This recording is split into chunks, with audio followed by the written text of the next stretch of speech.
வெள்ளித்திரையின் தலைப்புச் செய்திகள். புதிய படங்களை ஒப்புக்கொள்ள மறுக்கும் சமந்தா. நடிகையை படுக்கைக்கு அடைத்த பிரபல எழுத்தாளர். பிரபாஸ் திருமணம், ரசிகர்கள் அதிர்ச்சி. இனி விரிவான செய்திகள்.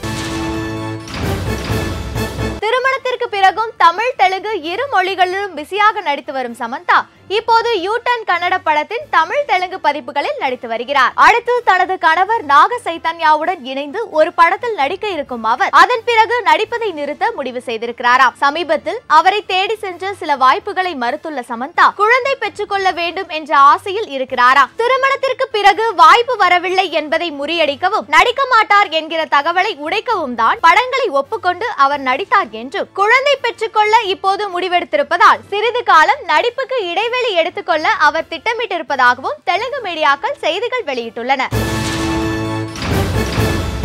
தனக்கு பட வாய்ப்புகள் கொடுக்கவில்லை என்பதால் தெலுங்கு திரையுலகினரின் ரகசியங்களை அம்பலப்படுத்தி வரும் நடிகை ஸ்ரீரெட்டி ராணாவின் தம்பியுடன் அவர் நெருக்கமாக எடுத்துக்கொண்ட புகைப்படங்களை அண்மையில் வெளியிட்டுள்ளார். இப்போது தெலுங்கு மொழியில் பிரபல எழுத்தாளராக இருக்கும் கோனா வெங்கட் பற்றிய ரகசியங்களை அவர் வெளியிட்டுள்ளார். இயக்குனர் வி விநாயக்கிடம் அறிமுகம் செய்து வைக்கிறேன் என்று ஒரு கெஸ்ட் ஹவுஸுக்கு வர சொல்லி தன்னை கட்டாயப்படுத்தி கோனா வெங்கட் தன்னுடன் உறவு கொண்டார் என்று கூறியுள்ள அவர் நாளை இன்னும் இரு பிரபலங்களை பற்றிய தகவலை வெளியிடுவதாக கூறியிருக்கிறார். பாகுபலி காதல் ஜோடியான பிரபாஸ், அனுஷ்கா ஆகிய இருவரும் நிஜ வாழ்விலும் காதல் ஜோடிகளாக இணைவார்கள் என்று அவர்களின் ரசிகர்கள் எதிர்பார்த்தனர். அனுஷ்காவை தான் பிரபாஸ் மணக்க வேண்டும் என்று இருவரது ரசிகர்களும் இணையதளங்களில் கருத்து பதிவிட்டு வந்தனர். இந்த நிலையில் பிரபாஸுக்கு வேறு ஒரு நடிகையுடன் திருமணம் நடக்கவிருப்பதாக தகவல் பரவியுள்ளது. சிரஞ்சீவியின் உறவினரான நிகாரிகாவை அவர் திருமணம் செய்து கொள்ள இருக்கிறார் என்கிற தகவல் ரசிகர்களை அதிர்ச்சியடைய வைத்துள்ளது. அனுஷ்காவை விட்டு வேறு நடிகையை பிரபாஸ் மணக்க கூடாது என்று அவர்களில் பலர் கருத்து தெரிவித்துள்ளனர். திரையுலக தகவல்களை மட்டுமே தனது இணைய பக்கத்தில் பகிர்ந்து கொள்ளும் தமன்னா இப்போது நாட்டு நடப்பை பற்றியும் பகிர்ந்து கொள்ள ஆரம்பித்திருக்கிறார். சமீபத்தில் ஜம்மு காஷ்மீரில் 8 வயது சிறுமி பாலியல் வன்கொடுமைக்கு ஆளானது தொடர்பாக தனது ஆத்திரத்தை அவர் வெளிப்படுத்தியுள்ளார். பெண்கள் பாதுகாப்பை உறுதி செய்யாத நாடு பின்னடைவை கொண்டதாகும். இதற்கு உடனடியாக சிகிச்சை அளிக்க வேண்டும் என்கிறார் அவர். பாலியல் சர்ச்சை குறித்து நடவடிக்கை கோரி உடைகளை களைந்து போராட்டத்தில் ஈடுபட்டவர் நடிகை ஸ்ரீரெட்டி. அதற்கு எந்த பலனும் கிடைக்கவில்லை. மாறாக அவர் கைது செய்யப்பட்டார். அது தவிர நடிகர் சங்கத்தில் அவரது உறுப்பினர் படிவமும் நிராகரிக்கப்பட்டது. அவர் குடியிருந்த வீட்டிலிருந்தும் வெளியேற வீட்டு உரிமையாளர் கூறியிருக்கிறார். ஆனாலும் தனது போராட்டத்தில் உறுதியாக இருக்கும் ஸ்ரீரெட்டி தன்னை பாலியல் தொல்லை செய்தவர்களின் பெயர்களை வெளியிடுவேன் என்று மீண்டும் தெரிவித்துள்ளார். ஸ்ரீரெட்டியின் போராட்டம் குறித்த தகவல் அறிந்து இந்தி நடிகை கங்கனா ரணாவத் ஒரு விஷயத்துக்காக போராடுகிறோம் என்றால் அந்த பிரச்சனை தான் பெரிதாக்கப்பட வேண்டுமே தவிர அதை சொல்லும் நபர் அல்ல. ஸ்ரீரெட்டி போல் போராட்டம் நடத்துவது எந்த பயனையும் தராது. மாறாக அவருக்கு எதிராகவே அது முடியும். ஆடைகளை களையும் போராட்டத்தை அவர் நடத்தியிருக்க கூடாது என்று ஸ்ரீரெட்டிக்கு அறிவுரை வழங்கி இருக்கிறார் கங்கனா. ஒரு அடார் லவ் படத்தின் மூலம் மலையாள திரையுலகில் அறிமுகமாகி இருப்பவர் பிரியா வாரியர். அவரை தங்களது படத்தில் நடிக்க வைக்க பல இயக்குநர்களும் தயாரிப்பாளர்களும் போட்டி போட்டு கொண்டிருக்கின்றனர். ஹிந்தியில் ஒரு படத்திலும் தெலுங்கு மொழியில் ஒரு படத்திலும் நடிக்க ஒப்பந்தமாகி இருக்கும் பிரியா வாரியருக்கு தமிழிலும் ஒரு பட வாய்ப்பு கிடைத்திருக்கிறது. விஜய் சேதுபதி நடிப்பில் வெளியான சூதுக்கவும் காதலும் கடந்து போகும் போன்ற படங்களை இயக்கிய நலன் குமாரசாமி தான் அடுத்து இயக்க உள்ள படத்தில் பிரியா வாரியருக்கு வாய்ப்பு கொடுத்திருக்கிறாராம்.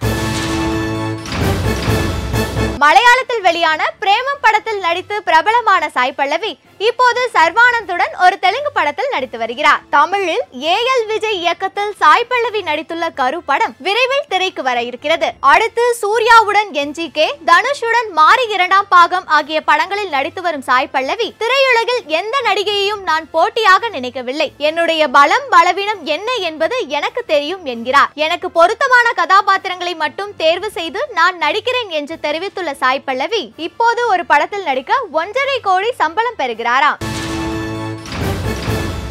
அடுத்து வருவது இயக்குனரும் நடிகருமான சித்ரா லட்சுமணன் அவர்கள் வழங்கும் அந்த நாள் ஞாபகம்.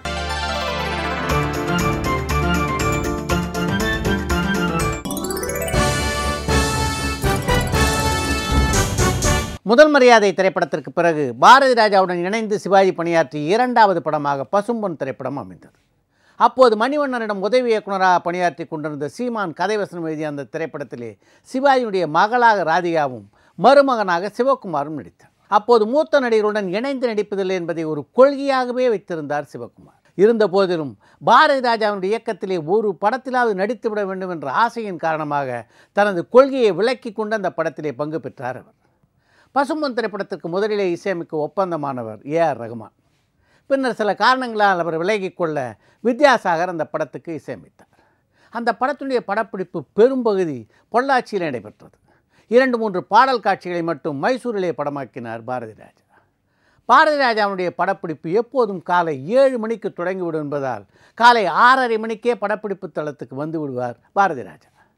பசும்பொன் படத்தினுடைய படப்பிடிப்பு பொள்ளாச்சி நடைபெற்ற போது முதல் நாள் படப்பிடிப்பிலே பாரதி ராஜா வருவதற்கு 1/2 மணி நேரம் முன்னதாகவே வந்து விட்டார் சிவாஜி. அதிலிருந்து படப்பிடிப்பு தளத்துக்கு யார் முதலிலே வருவது என்று சிவாஜிக்கும் பாரதி ராஜாவுக்கும் இடையே பலத்த போட்டி எழுந்தது. சிவாஜி முதல் நாள் காலை 6 மணிக்கே படப்பிடிப்பு தளத்துக்கு வந்து விட்டதால் மறுநாளிலிருந்து காலை 5:30 மணிக்கெல்லாம் படப்பிடிப்பு தளத்துக்கு வருவதை வழக்கமாக கொண்டார் பாரதி ராஜா. பசும்பொன் படத்தினுடைய படப்பிடிப்பு பொள்ளாச்சியிலே முடிவடைந்த போது அந்த படத்திலே பணியாற்றிய நடிகர் நடிகைகள் தொழில்நுட்ப கலைஞர்கள் ஆகிய அனைவருக்கும் தன்னுடைய நெருங்கிய நண்பரான முத்துமாணிக்கத்தினுடைய தோட்டத்திலே மிகப்பெரிய விருந்து அளித்தார் சிவாஜி. மைசூரிலே நடைபெற்ற அந்த படத்தினுடைய பாடல் காட்சியிலே பங்கு பெற்றுவிட்டு சிவாஜி சென்னைக்கு திரும்பிய போது அவருக்கு உடல்நலக் குறைவு ஏற்பட்டது.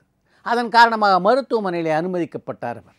அவருடைய உடலிலே இரத்த ஓட்டம் சீராக இல்லாமல் இருந்த காரணத்தினாலே பேஸ்மேக்கர் கருவி பொருத்தப்பட்டது. அதை பற்றி தனது சுயசரிதை நூலிலே நகைச்சுவையாக குறிப்பிட்டிருக்கின்ற சிவாஜி, இந்த பேஸ்மேக்கரை என்னுடைய உடம்பிலே வைக்க காரணமாக இருந்தவர் பாரதி ராஜா தான். அதனால் இந்த பேஸ்மேக்கர் என்னுடைய நெஞ்சிலே எவ்வளவு காலம் இருக்கிறதோ அவ்வளவு காலம் பாரதி ராஜாவும் என் நெஞ்சில் இருப்பார் என்று குறிப்பிட்டிருக்கிறார். உடல்நலக்குறைவு காரணமாக பசும்பொன் படத்துக்கு குரல் கொடுக்கின்ற பணியிலே சிவாஜி ஈடுபட்ட போது அவருடன் ஒரு மருத்துவரும் வந்தார். உணர்ச்சிகரமான காட்சிகளுக்கு அவர் குரல் கொடுத்த போதெல்லாம் இடைவெளி எடுத்துக்கொண்டு பேசும்படி அவருக்கு அந்த மருத்துவர்கள் ஆலோசனை கூறினார்கள். பாரதி ராஜாவுடன் நான் இணைந்து பணியாற்றிய ஒரே படம் பசும்பொன். இழைத்து இழைத்து செதுக்கி செதுக்கி அந்த படத்தை உருவாக்கினார் பாரதி ராஜா. இருப்பினும் எங்கோ நடந்த ஒரு தவறின் காரணமாக ஏகோபித்த வரவேற்பை அந்த படம் பெறவில்லை.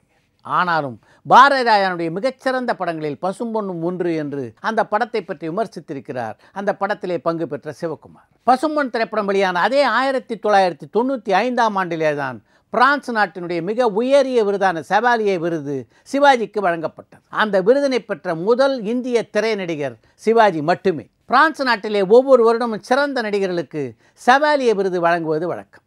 அந்த நாட்டைச் சேர்ந்த 6 நீதிபதிகள் சிவாஜி நடித்த 30 திரைப்படங்களை பார்த்துவிட்டு அந்த ஆண்டிற்கான செவாலியே விருதை சிவாஜிக்கு வழங்க முடிவு செய்தனர். அதைத் தொடர்ந்து பிரான்ஸ் நாட்டினுடைய உயர்ந்த விருதான செவாலியே விருது தங்களுக்கு தரப்பட்டிருக்கிறது. அந்த விருதினை வாங்குவதற்கு நீங்கள் பிரான்ஸ் நாட்டுக்கு வர வேண்டும் என்று பிரெஞ்சு அரசாங்கம் சிவாஜிக்கு கடிதம் ஒன்றை அனுப்பியது. அந்த விருதை வாங்குவதற்காக பிரான்ஸ் நாட்டுக்கு செல்ல வேண்டுமா என்று சிவாஜி யோசித்து கொண்டிருந்த தருணத்திலேயே சிவாஜிக்கு செவாலியே விருது வழங்கப்பட்டிருக்கின்ற செய்தி பத்திரிகைகளிலே வெளியானது. அப்போது அந்த விருதினுடைய பெருமையை பற்றி தமிழ்நாட்டிலே பலரும் அறிய மாட்டார்கள் என்பதால் யாரும் பெரிதாக அதை கொண்டாடவில்லை.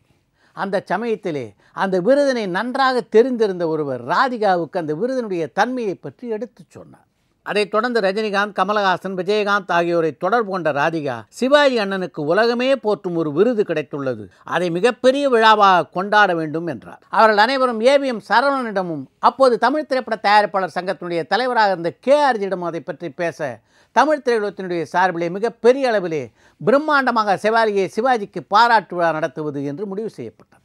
இங்கே விழா ஏற்பாளர்கள் நடைபெற்று கொண்டிருந்த போதே செவாலியே சிவாஜியை பாராட்டுவதிலே மலேசிய அரசு முந்திக் கொண்டது. மலேசிய தலைநகரான கோலாலம்பூரிலே சிவாஜிக்கு நடைபெற்ற பாராட்டு விழாவிலே அப்போது மலேசிய அமைச்சராக இருந்த டத்தோ சாமுவேலு, தமிழக அமைச்சர் ராஜாராம், இயக்குனர் பாரதி ராஜா, விஜி சந்தோஷம், நான் உட்பட பலரும் கலந்து கொண்டோம். அதைத் தொடர்ந்து கலை உலகத்தின் சார்பிலே அப்போது தமிழக முதல்வராக இருந்த ஜெயலலிதாவின் தலைமையிலே செவாலியே சிவாஜிக்கு மிக பிரம்மாண்டமான அளவிலே பாராட்டு விழா சென்னை சேப்பாக்கத்திலே நடைபெற்றது. அந்த பாராட்டு விழாவை பற்றியும் அந்த பாராட்டு விழாவிலே ரஜினிகாந்த் ஏற்படுத்திய பரபரப்பை பற்றியும் திங்கட்கிழமை வெள்ளித்திரையிலே பேசுவோம். அடுத்து வருவது ஒருவரி செய்திகள். மன ஆறுதலுக்காக கோவில்களுக்கு சென்று வருகிறாராம் நடிகை காஜல் அகர்வால். தெலுங்கு மொழியில் உருவாகும் சைரா படத்தில் விஜய் சேதுபதிக்கு ஜோடியாக தமன்னா நடிக்க இருக்கிறார். துருவ நட்சத்திரம் படத்தில் முக்கியமான கதாபாத்திரத்தில் நான் நடித்திருக்கிறேன் என்கிறார் நடிகை ரித்து வர்மா. லென்ஸ் படத்தை இயக்கிய ஜெயபிரகாஷ் ராதாகிருஷ்ணன் அடுத்து பாலா தயாரிப்பில் ஒரு படத்தை இயக்குகிறார்.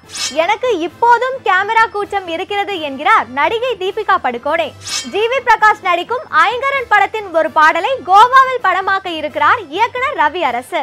பாகுபலி படம் ஜப்பானில் 100வது நாளை கடந்து இன்னும் வெற்றிகரமாக ஓடிக்கொண்டிருக்கிறதாம். ஆங்கிலத்தில் கதை சொல்ல முயன்ற தெலுங்கு இயக்குனரிடம் தெலுங்கு மொழியிலேயே கதை கேட்டாராம் நடிகர் மம்முட்டி. அடுத்து வருவது ரகசியம்.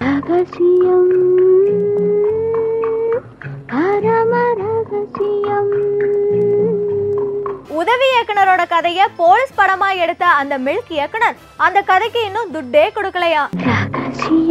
மதுரைக்கு பக்கத்துல உள்ள கிராமத்துல தங்கி முழுக்க முழுக்க விவசாயியா மாறிட்டாராம் அந்த புயல் காமெடி நடிகர்.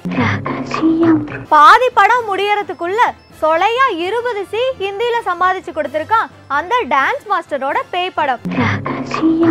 2 எழுத்து வில்லன் நடிகருக்கு உதடு முத்தம் கொடுத்த தன்னோட போட்டோ இணையதளத்துல வெளியாயிருக்கிறத பார்த்து அதிர்ந்து போயிருக்கிறாராம் அந்த மூனுஷா நடிகை. இத்துடன் ராஜ் டிவியின் வெள்ளித்திரை நிகழ்ச்சி நிறைவு பெறுகிறது. அனைவருக்கும் தமிழ் புத்தாண்டு நல்வாழ்த்துக்கள். திங்கள் முதல் சனிக்கிழமை வரை தினமும் மாலை 5:30 மணிக்கு வெள்ளித்திரை நிகழ்ச்சியை காண தவறாதீர்கள். நன்றி, வணக்கம்.